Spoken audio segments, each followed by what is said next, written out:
All right, welcome back, everybody. I'm Coach Mike. I'm here today with Nick Mastronardi, who's a co-founder of a company called Polco. Polco does big, massive surveys with governments and government organizations to make sure they're able to effectively talk to their constituents. They build it into something similar to the Bloomberg terminal, so they have access to lots of insight. And one of the unique things about Nick is that he taught at the Air Force Academy. And I think that's cool personally because I got a kid in the Air Force. So, Nick, welcome to the show. Thanks for having me. Excited to be here. Yeah, tell us a little bit about your personal story. Where were you born? Where do you live? Hobbies? Yeah, born and raised outside of Atlanta. Went to Notre Dame. Did our Air Force ROTC. Anything math, anything I didn't have to write a paper is what I liked. So I did math and physics and worked at the Air Force Weapons Lab on air-to-air missile and guidance systems, and that was cool. Loved it. Air Force was short economics professors at the Air Force Academy, and was willing to sponsor me for a PhD in economics. I'd never had an econ course before in my life, but I said I'll raise my hand and Nice. knocked it out. So I did a PhD at UT Austin and then taught at the Air Force Academy for 5 years, where I ended up meeting my co-founder. Over the summers was detailed some cool jobs. I got to work in the Pentagon for the Office of Secretary of Defense under SecDef Gates on some Iraqi campaign performance metrics, and then they were also short in the White House on the Council of Economic Advisors one summer. So I got to work on public policy. And that's when it was probably for many would have been a dream job. And then you just realize that a lack of data and the opportunity for the public sector to improve. They needed to hear from more constituents, needed to use data better. And so while I did go to Amazon after I left Air Force and led data science teams there, reported to the chief economist, called up my old buddy who had gone to Google and let build a company to actually help public sector organizations hear from constituents and use data to make great decisions and help their residents. Why public sector? Just because of the experiences that you had during that time, or? Yeah, I feel like in the private sector, good old fashioned competitive forces drive innovation and kind of drown out some inefficiency. Yeah. But in the public sector, kind of by design, they're like mini monopolies of power, and how they operate isn't necessarily competitive driving innovation. But there's other ways to see how we're doing, if we're making progress and if we're getting better, and using data to make decisions. I get to see that firsthand at Amazon, right? Grew to out of thin air, grew to $1 trillion organization. They use data to make big bets, execute confidently. And maybe if we could help the private sector see where they were, set goals, execute and measure progress, we could see if we can deliver that sector of the economy improvement. Yeah, that's super interesting because my path is similar to yours, math and physics. I was Army ROTC instead of Air Force. So I went in and they told me to get out. I was not exactly a good rule follower. But I saw the same things, like we had all this information but no data, like reams and reams and piles of information, but none of it was data. And so there were just dumb decisions being made by smart people, which I meet public sector employees, they're smart. Like, people are people, they're hindered. So what you're doing is the ability to give them a view into what their data is so that they have better luck. That's awesome. Yeah. So yeah, I think I agree. Just one quick note on that is, right, if you're looking from the point of view of a public sector employee, there's no massive equity upside for you. right. And then the downside is you make one thing that's not just a decision that may have been the right risk-adjusted decision, but you didn't have the data to back it up. And all of a sudden any taxpayer out there can call you to task over it. But if you do have the data to justify that decision, boom, now you're able to get moving. Yeah. So what is your leadership style? I mean, yeah, that's a great question. So I think it's interesting. Army, I think, is fantastic at cultivating leaders. Maybe not. At least better than the Air Force. Maybe not saying much. I think Navy's probably good too. I mean, because if you're going to be an officer in one of those entities, they are training you to be a leader of people. In the Air Force, a lot of the officers are either solo operators, pilots. Yep. I mean, I was an officer. I was a very technical person. I've never had a direct report in there. Being an economist, I love decentralized systems. I love competitive systems like that. So I would say probably my leadership style is, and I'm a positive entrepreneur. Like, I think life's great. So I give people benefit of the doubt and I give them freedom. But I'm also very data minded. And so if the performance isn't there, then I'm going to come in heavy and make some changes. So probably in a nutshell, I think kind of describes how I like to operate. Yeah. So if you're listening to this, we know that the sales process and decisions are 80% logic, but if you're running a business, you gotta be 100%. 80% emotion in sales and 20% logic. But on the activities like Nick's talking about, you got to go with the data. Otherwise, you're hamstringing what your business can ever be for you.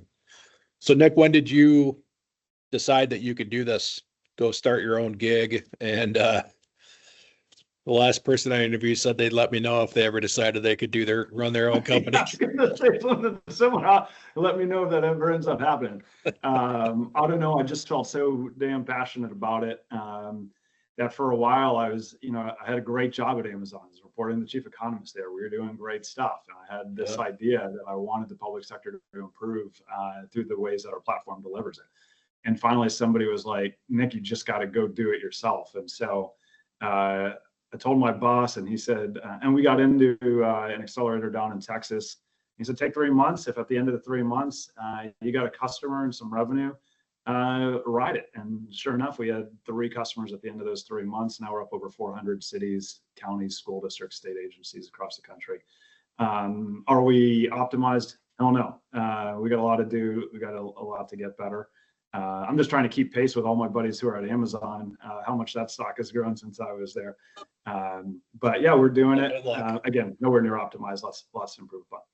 Yeah. I mean, it's tough to keep up with a unicorn, right? Sometimes there's such a good idea at such the right time and all the pieces come together. You're just almost unstoppable. So if you look back, what, if anything, would you do differently or change about the beginning of your career and the path that got you to be here?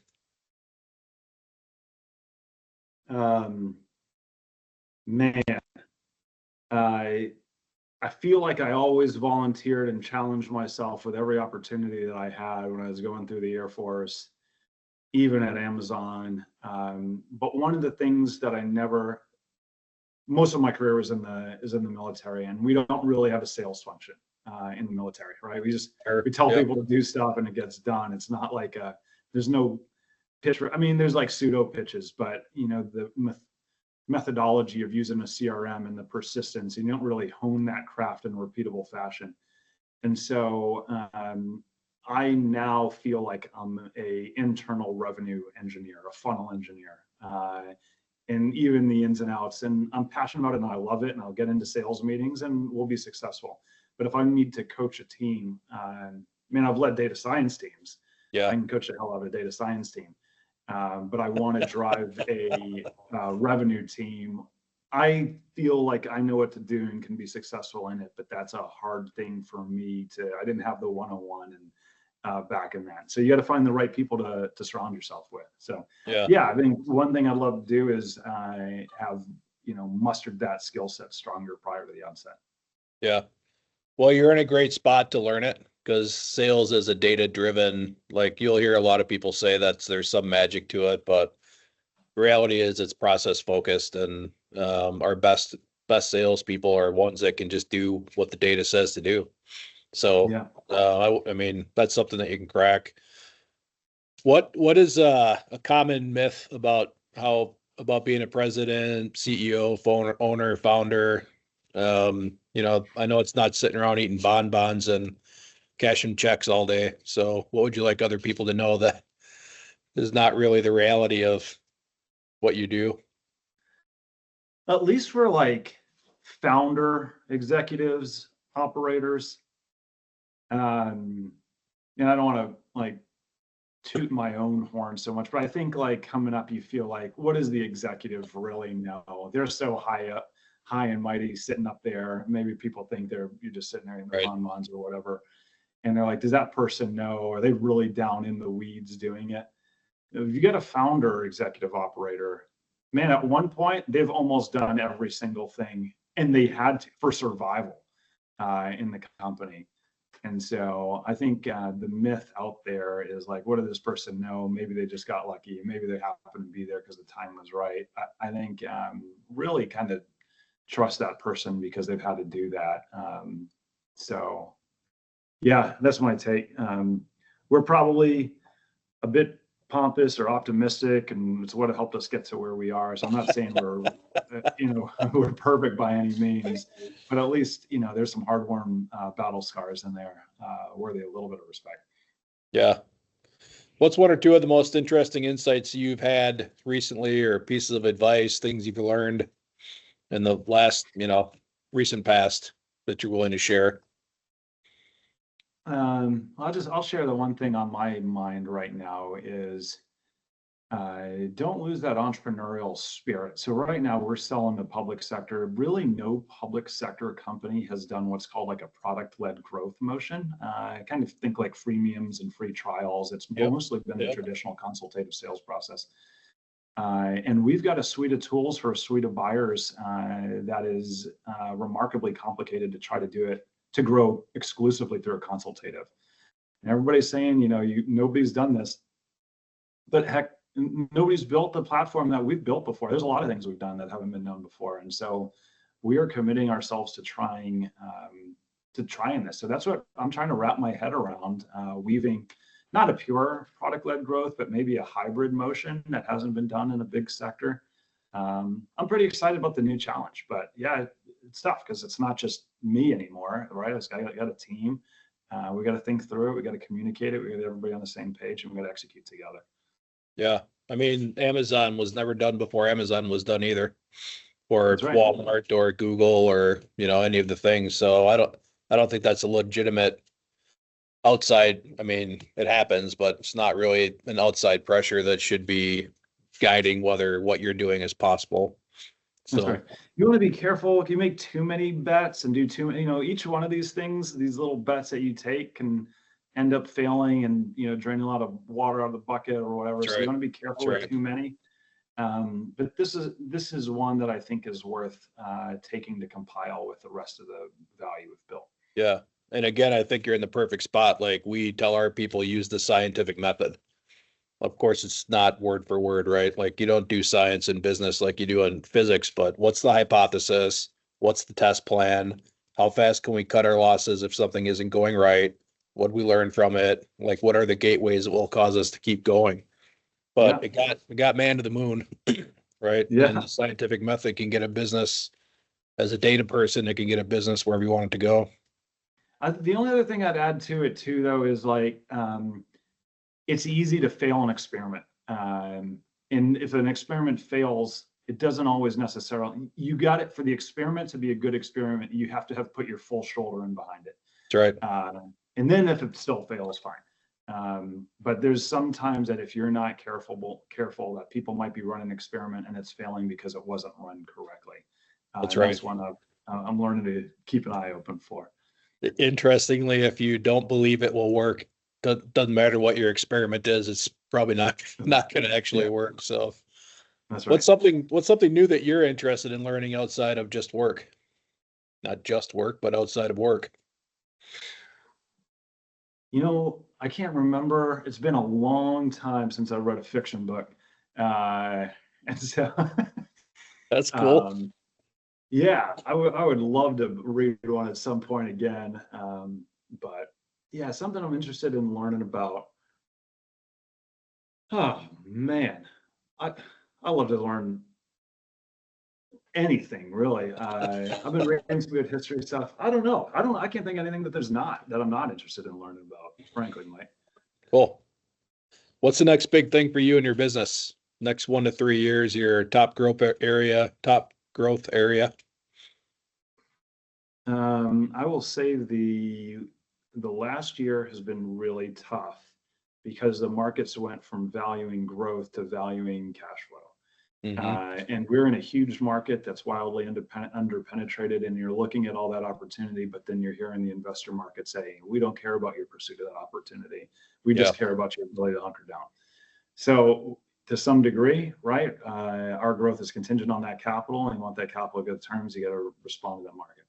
Now It's still big. Things are starting to loosen up a tad. And our biggest competitor just raised $40 million.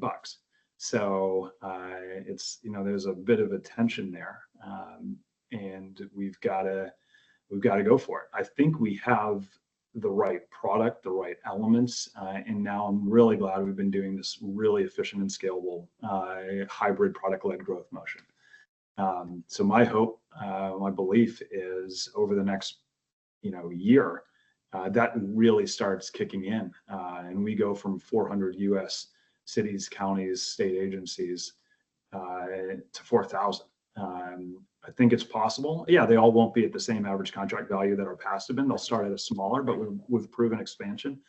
And who wins is not necessarily who's got $40 million.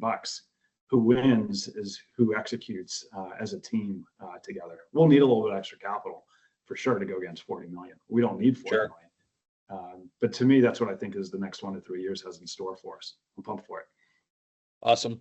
What I never prep people for this question. What's a question that you wish I would have asked you that I didn't? I don't know. I don't really live on a regret of a missed question, man. I like to be on my toes and looking at today and looking forward. So I don't regret that you didn't ask me any question. All right. A final question then. What advice do you have for people who are considering this, the greatest game on the planet of business ownership and thinking about whether they're ready to jump into it or just on the beginning of their journey? It absolutely is the best game on the planet. Well, I love sports, and sometimes you're watching these things and you think about the sports you gave up upon, but I wouldn't trade it for anything. Business is it requires that teamwork. It requires that execution. It requires a bit of empathy, so you can know about your customer and make sure you're delivering. That makes us all better people to be successful, and if business is done right.